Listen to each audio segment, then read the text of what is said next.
పార్టీలో ఒకళ్ళు అంటే ఒకళ్ళకి వడనే వడది. నీ బీఆర్ఎస్ పార్టీ అన్న చెల్లెలకే లొల్లులాయే, ఆమె బయటికే వెళ్ళిపాయే.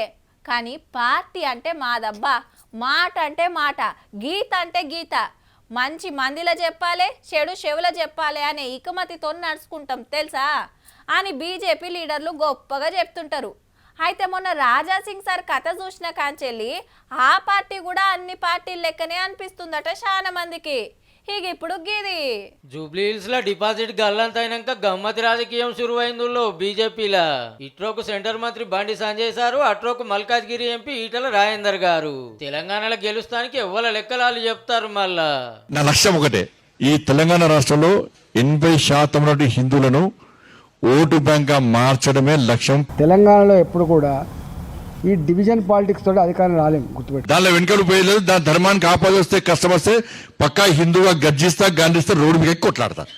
దానిలో ఏ మనవం లేదు. ఎన్నాళ్ళు జరుగుతుంది? కులం పునాది మీద, మతం పునాది మీద రాజకీయాలు పర్మనెంట్ నడవవు. ఇది నా వ్యక్తిగత అభిప్రాయం, నేను వేరే వాళ్ళని విమర్శిస్తలేను. నేను ఏడిపోయినా గిదే ధర్మం గురించి చెప్తాను. నా గురించి వేరే ఆశించదు. నేను ఈ ధర్మం కోసం మాత్రమే పనిచేస్తాను. కాబట్టి మిమ్మల్ని నా దారిలోకి తెచ్చుకునే ప్రయత్నం చేస్తే తప్ప నేను మీ దారిలోకి రాను. ఈ దేశంలో జరిగే అభివృద్ధిలో పొందే స్కీములలో ముస్లిం పాపులేషన్ ఉంటుందా ఉండదా మీరు చెప్పండి. ఎటు ఏం ఆలోచిస్తున్నారు? బండి సంజయ్ సార్ నిన్న మాట్లాడితే దానికి కౌంటర్ గా ఈటల సార్ ఇయాల మాట్లాడిండు.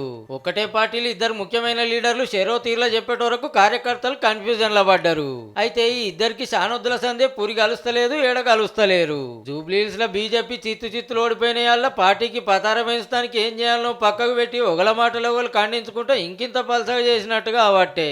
ఏమో అనుకున్నాం, కమలం పార్టీలో కూడా మాట్లాడే స్వేచ్ఛ మస్తుగా ఉన్నట్టే.